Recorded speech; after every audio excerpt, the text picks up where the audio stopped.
नमस्कार साथियों, प्रेम की बात और फैक्ट्स में आप सभी का स्वागत है। उम्मीद करता हूं आप सभी बेहतर होंगे। दोस्तों, जिस प्रकार से सीज फायर किया गया, आपने देखा लगातार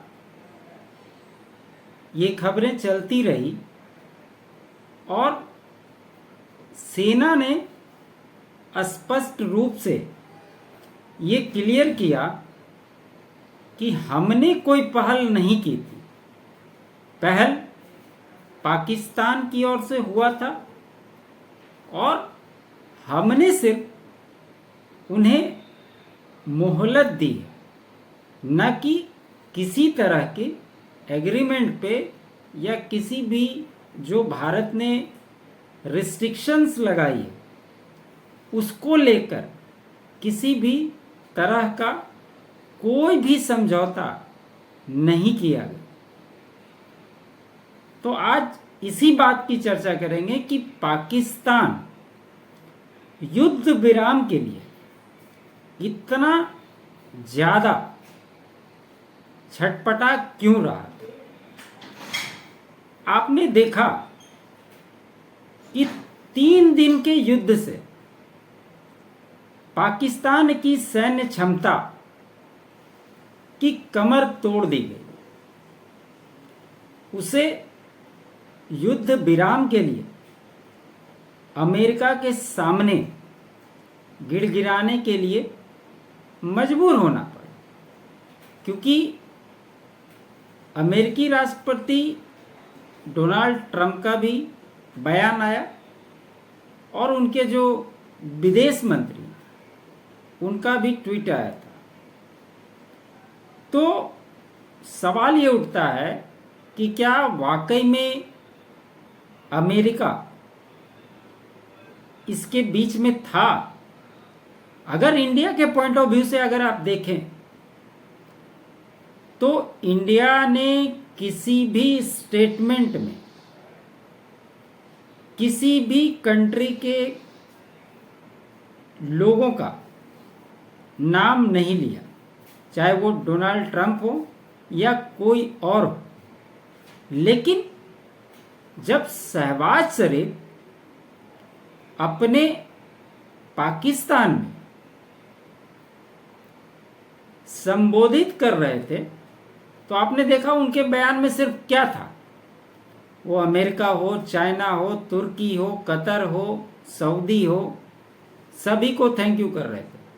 क्योंकि वो इसलिए थैंक यू कर रहे थे क्योंकि उनको पता था कि जो पाकिस्तान जिंदगी में भारत के साथ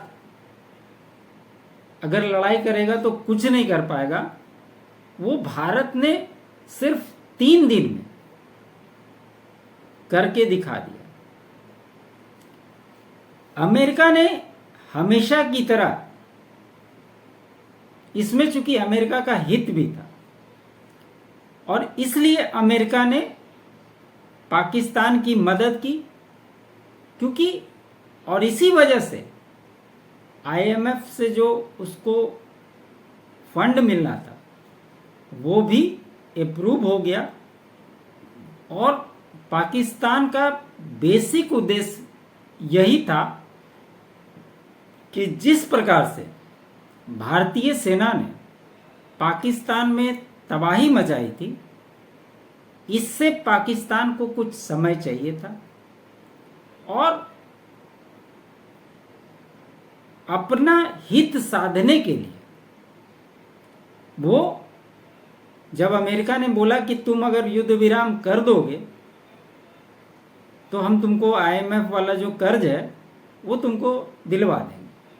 और पाकिस्तान के बारे में तो ये सारी दुनिया जानती है कि वो कटोरा लेकर दर बदर भटकते रहता है। और जिस तरह से पाकिस्तान फेक न्यूज फैलाते रहता है, उस सभी चीज़ों से आप वाकिफ हैं। जिन आतंकी ठिकानों पर हमले किए गए थे भारतीय सेना के द्वारा,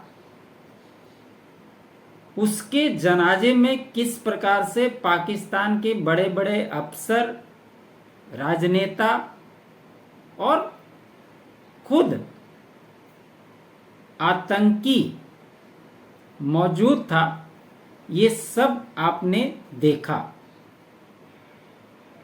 और ये जो युद्ध विराम की स्थिति बनी, लोग, खास करके भारत के लोग, तो बिल्कुल ये नहीं चाहते थे कि युद्ध विराम की स्थिति बने। लेकिन जब आज प्रधानमंत्री देश को एड्रेस कर रहे थे, तो उन्होंने इस बात को क्लियर कर दिया कि जो बातें सेना ने कही थी, उस बात को भी उन्होंने कहा कि हम स्टैंड बाय में हैं। और उन्होंने इस नैरेटिव को भी क्लियर कर दिया कि हम आतंकवाद के खिलाफ, चाहे कोई भी हो, उसके जो हेड है, हम डायरेक्ट चोट अब वहीं करेंगे। ये विश्व पटल के सभी नेताओं के लिए स्पष्ट संदेश दे दिया गया।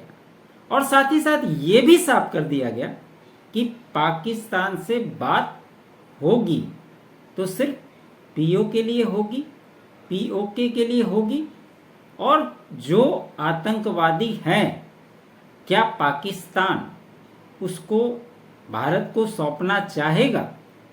इसके अलावा पाकिस्तान के साथ किसी भी तरह की बातचीत नहीं होगी। भले डोनाल्ड ट्रंप बड़े वाले चौधरी बनने की कोशिश कर रहे हों, लेकिन प्रधानमंत्री ने अपने संबोधन में किसी का भी नाम नहीं लिया और यह भी स्पष्ट कर दिया गया कि अमेरिका से ट्रेड को लेकर कोई भी वार्ता नहीं हुई है।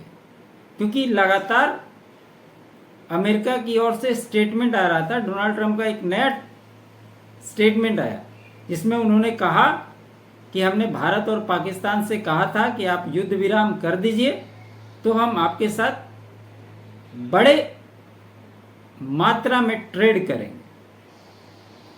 तो ये भी अमेरिका का एक झूठा नैरेटिव था जो सामने आ गया। इसको भारत की सरकार, भारतीय सेना ने क्लियर कट में समझा दिया कि भारत अपनी शर्तों के साथ कोई भी काम को करेगा और इसमें किसी का भी हस्तक्षेप बर्दाश्त नहीं किया जाएगा। अब यहाँ पर यह था कि पाकिस्तान को अपनी गर्दन बचानी थी और इसलिए वो छटपटा रहा था। भारत के हाथ से अपनी गर्दन बचाने की शक्ति उसमें बची नहीं थी। उसने अमेरिका से मदद की गुहार की। अमेरिका शायद इसी बात का इंतजार कर रहा था कि कब उसे भारत के मामले में हस्तक्षेप का मौका मिले। पाकिस्तान ने उसे यह मौका दे दिया। पर अगर अमेरिका को यह लगता है कि भारत उसे कश्मीर के मामले में मध्यस्थ बनाएगा, तो ये उसकी सबसे बड़ी भूल है। और ये प्रधानमंत्री ने भी स्पष्ट शब्दों में समझा दिया। पाकिस्तान के ऊपर जब 8 मई को स्ट्राइक हुआ था ऑपरेशन सिंदूर के तहत, तो किस प्रकार से पाकिस्तान का एयर डिफेंस सिस्टम बर्बाद हो गया था, इसकी सारी तस्वीरें सेना ने साझा की। और उन सभी लोगों का मुंह बंद कर दिया। जो लोग इस फिराक में लगे रहते हैं कि कहीं से कोई क्लू मिले जिस पर वो कुछ न कुछ भ्रम फैलाने की स्थिति पैदा कर सके। और एक चीज और हुई, उन्होंने रफीकी एयर बेस जो रावलपिंडी के पास है इसका भी जिक्र किया, क्योंकि जो पाकिस्तान परमाणु बम गिराने की धमकी देता है और लगातार अपने बयानों में कहते रहता है, उसके लिए भी प्रधानमंत्री ने स्पष्ट शब्द में कह दिया कि ये गीदड़ भभकी देना बंद करे। और भारत ने जो सबसे पहला कदम उठाया था सिंधु जल समझौता को रद्द करने का, इसका असर अभी तो दिखाई दे ही रहा है। अगले 2-3 महीनों में इसका पूरा असर दिखेगा, क्योंकि मैंने पहले भी बताया कि सिंधु जल से पाकिस्तान की 80% सिंचाई की जाती है और पैसे आप कहीं से उठा लो, हथियार आप कहीं से ले लो, लेकिन जब आपके पास खाने के लिए अनाज नहीं होंगे उस समय इस भूखे नंगे पाकिस्तान की स्थिति क्या होगी ये भी देखना दिलचस्प होगा, जिसको कि आज स्पष्ट रूप से प्रधानमंत्री जी ने भी क्लियर कर दिया। और एक जो सबसे महत्वपूर्ण बात, जिस समय अमेरिका के राष्ट्रपति जो बाइडेन थे और उस समय जिस प्रकार का फेक नैरेटिव फैलाया जाता था और भारत में उसका दुष्प्रचार किया जाता था, इससे आप सभी वाकिफ हैं और उस पर सरकार की भी पैनी नजर रहती थी। माना यह जा रहा था कि डोनाल्ड ट्रंप के आने के बाद और जिस प्रकार से डोनाल्ड ट्रंप ने राष्ट्रपति बनने के बाद इन सब चीज़ों पर कंट्रोल करने की कोशिश की, तो थोड़ा भारत भी रिलैक्स हो गया और ऐसा लगता है कि कुछ ज़्यादा ही अमेरिका पे ट्रस्ट करने लगा। लेकिन अमेरिका की फितरत है, वो सिर्फ अपना फ़ायदा देखता है, उसको किसी भी बाकी कामों से कोई मतलब नहीं है। और इन्हीं सब बातों को जब आज प्रधानमंत्री देश को संबोधित कर रहे थे, लोगों को लग रहा था कि ये सारा कुछ हो गया, तो प्रधानमंत्री का स्टेटमेंट क्यों नहीं आया।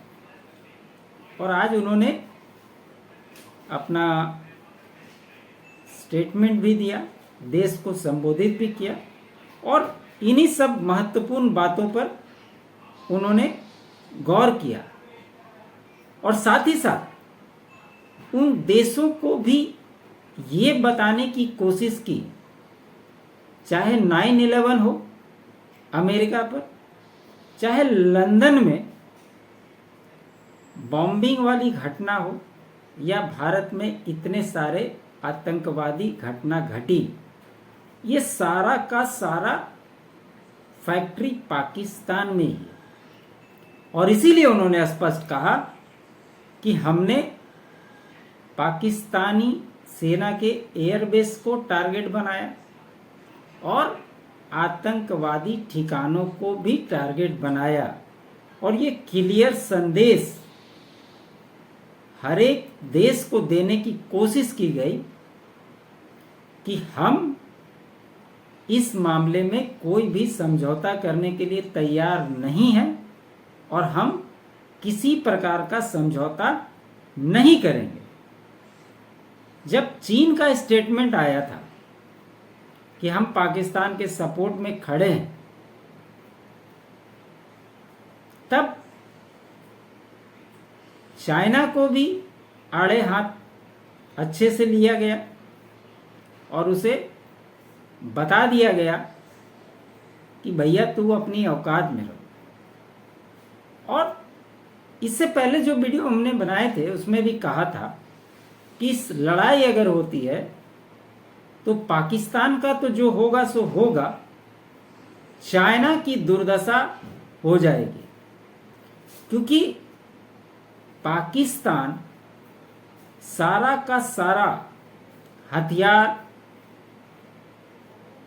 जितने भी ऑपरेशनल सिस्टम है, वो सारा चाइना का यूज करता है। और किस प्रकार से भारत के एयर डिफेंस सिस्टम ने उसको नेस्ता नाबूद कर दिया, ये बताने की आवश्यकता नहीं। और जो हथियार चाइना बाकी देशों को बेचना चाह रहा था, अब उस पे सबसे बड़ा प्रश्न चिन्ह लग गया।